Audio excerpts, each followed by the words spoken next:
Happy Sunday morning, everyone. Welcome to the Tone Church. What I am holding in my hand is the enclosure for my Flamma Foxtrot Sierra 02 Reverb effects pedal. I tried to use this like a week ago, and it was passing signal and everything looked good, but it was doing everything but reverbing. So that kind of defeats the purpose, no? But I can still use this, hopefully. I haven't tested this out, but if I can still use it as a splitter. Sometimes I like to, like for instance, plug my bass into one side, not use the reverb, and send the right side out to an amplifier and the left side out direct while recording. But anyway, I decided to tear it apart, and this is what it looks like on the inside. There ain't no fixing this.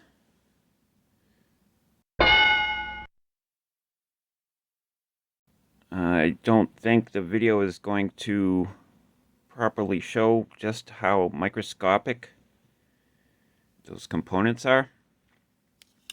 I looked over the board, couldn't find anything that jumped out at me that would be malfunctioning. Not that I'd be able to fix it anyway. If I had to guess, it's probably, I gotta imagine this is the reverb section of this whole thing.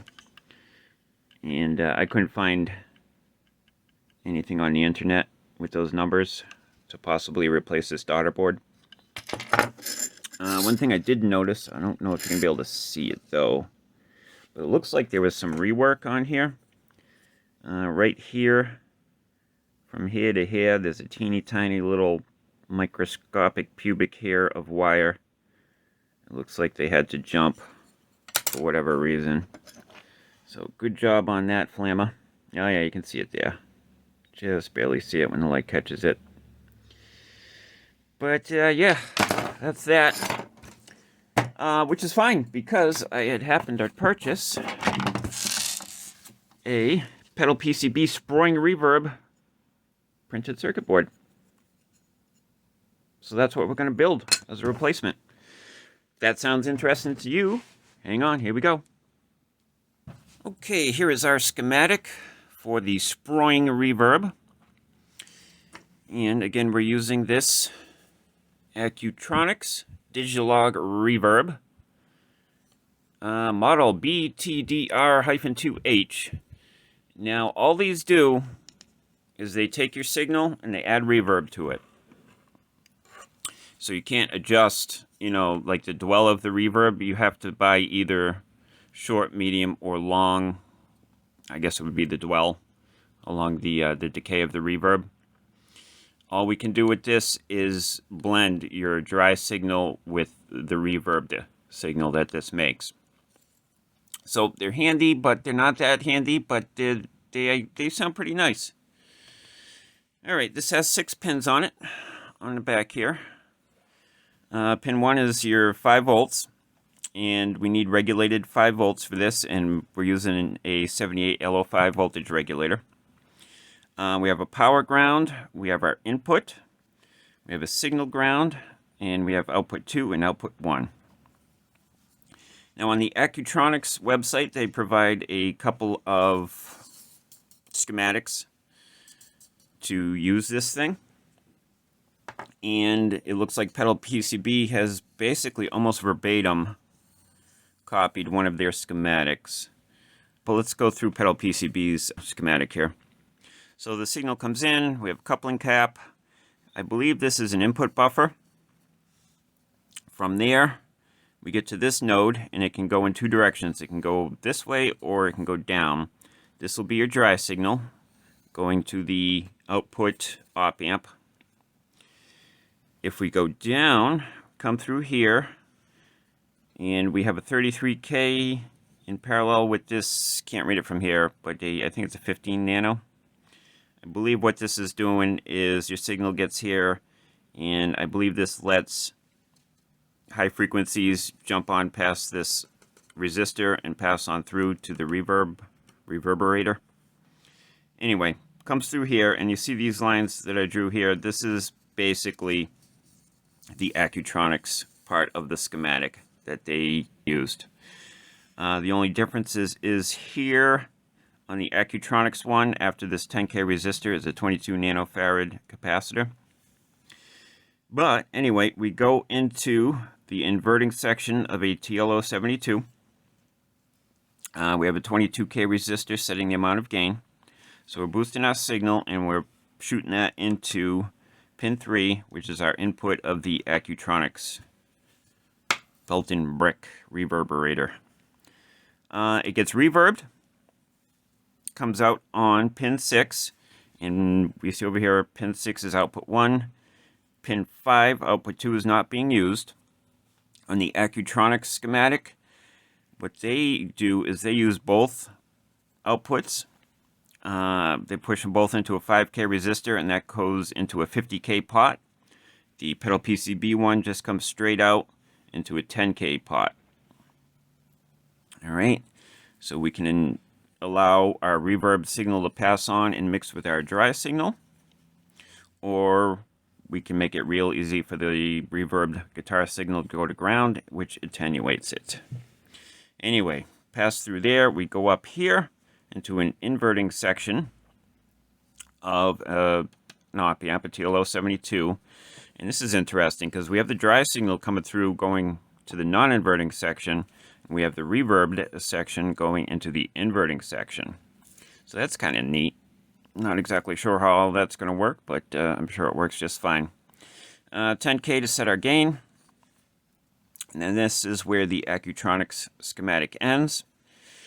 And just some simple stuff. Go through a 390 ohm resistor, 4.7 microfarad coupling cap. We have 100K resistor to ground. I believe this sets your output impedance. 15K resistor, and then it goes to your output. If we look over here on our power supply for this pedal, 9 volts comes in. We have a protection diode. We have a filtering cap here. We have a voltage divider, so we have VCC. This will give us our 9 volts, or goes through this voltage divider, which cuts that in half to 4.5 volts, and that's our VREF. Our VCC is going to be powering our op amps at 9 volts. More filtering, and then we go into a 78L05, which takes our 9 volts and regulates it to 5 volts, and that's going to be powering our Belton Brick. More filtering, and it's going to be our plus 5 volts right here because it's been regulated. And it also appears we have an unused portion of a TLO72. But pretty simple stuff. Should be real easy to build. As you can see on the circuit board itself, there's not a whole lot of junk on there. So why don't we quit talking and start soldering. Here we go. A few moments later. Alright, she's coming along. Have all of the passive components installed. Hopefully you can see all that. Oh, that's better. We got most of the spunk off with some alcohol. And I noticed on this particular PCB, they use 6 holes down here for your bypass switch instead of 4, and then having, you know, 1 wire go to your input jack and 1 wire go to your output jack. And then they have the 2 holes here instead of just a ground on each side for your input and output jacks. I think they should do more boards like that. Nickel's worth of free advice. Be a little bit cleaner build in general. Anyway, so if we look on the back here, BTDR-2H, parentheses L, that's this guy here. So he's going to socket in here, like so. And then we have a potentiometer, and without the dust cover on it, this would sit lower, and it would sit lower than the top of our Belton Brick here. But with the dust cover, stick it in there perpendicular, it's about even, so that's about perfect. And as you can see, it sits a little bit proud. A little bit, oh Jesus, trying to do this through a viewfinder. It sits a little bit proud of where it wants to sit all the way down. So either way, it's only one potentiometer. You'll be able to get it through the hole. That's what she said. Oh, no, not that. Just come on, you guys. Let's do it. that won't be a problem. But that's about where it wants to go to be all nice and perpendicular. Is there anything else we need to talk about? I don't think so. Maybe we'll give it another pass with alcohol there, get the rest of the spunk off there, make it look a little bit nicer, but pretty quick. It's about an hour's worth of work right here. Alright, let's finish her up. Alright, I'm trying to see how everything will fit in here. And I think we can have top-mounted jacks and a top-mounted power jack and a battery. Ding dong. If we wanted to take these and either desolder them and lay them down, resolder them laying down, or put them on this side of the PCB. Because in order to fit a battery in there, this needs to be about right here. And this will interfere. Yeah, that's cutting it close. Yeah, that might be problematic. So, I almost never use batteries, and this pedal's for me, so I'm probably just going to skip all that and mount this further back. That way we'll have plenty of room for this guy up here and a power jack. But if you're building one of these, first of all, you got to use the thicker 125B enclosures. Otherwise, you know, all this crap won't fit in there. Actually, it might if you, again, lay down the electrolytic capacitors. But to be safe, use the thicker or taller 125Bs. And, yeah, everything else I just said. So, alright, we'll figure it out. We'll get it done. Oh, we're upside down.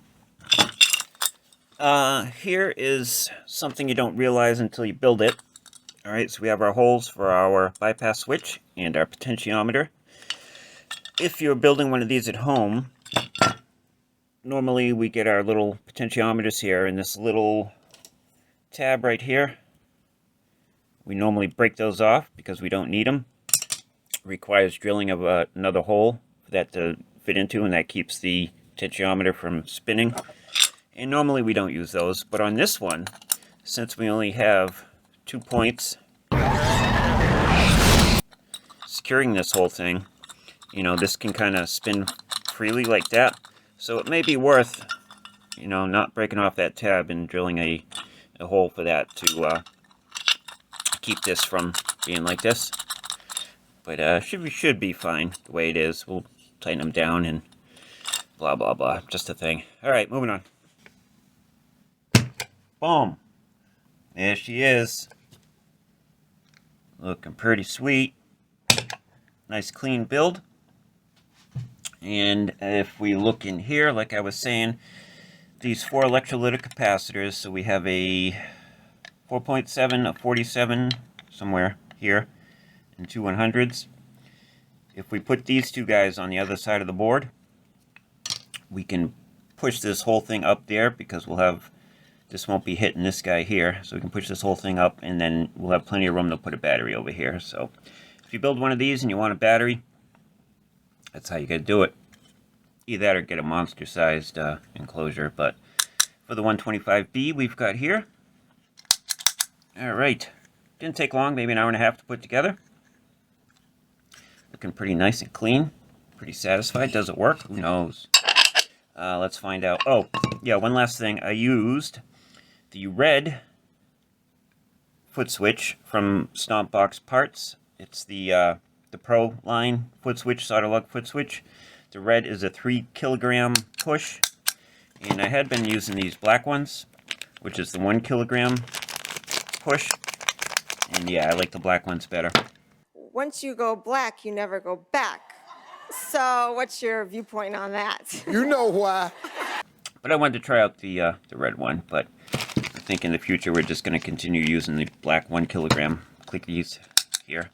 I mean, it's not bad, but yeah, it's louder and it's, yeah, why wouldn't you get these? Alright, chips are socketed. Let's socket this sucker into an amplifier and see if it works. Yeah. Alright, it's demo time. There's the tone throne right there. Doesn't that look comfortable? We have the Angus caster, which we put together. Going into my clone build of a Blackface Deluxe, now with reverb. And I'm also using the prototype of tone pedal I just put together. Hopefully the colors of the LEDs don't give away what it is. They have a cave troll. Alright, can we see all that? Alright, here we go. Alright, take two. I think we got everything sorted out now. Let me get Reaper going here. Little Reaper action. Go. Here we go. Alright, let's do one of these real quick.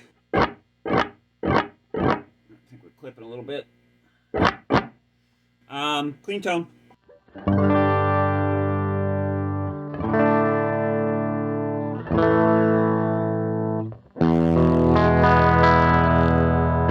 Yeah, clipping a little bit. Reverb. So, with the reverb engaged, but all the way down,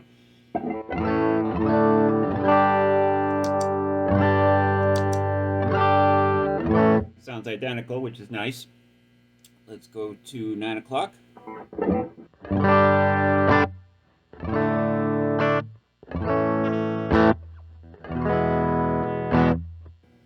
little bit more.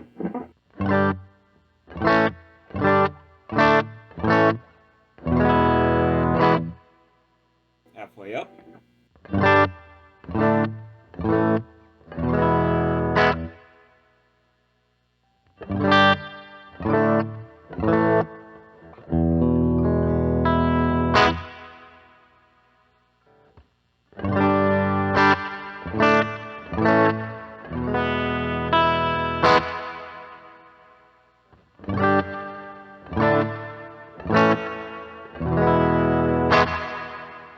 Nice. Let's kick up the jams a little bit.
Nice.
Well, there you go. How much fun was that?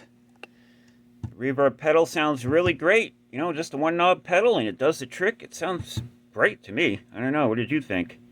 The prototype of tone. Oh boy. I think we're on to something here. Might be seeing more with this guy in the future.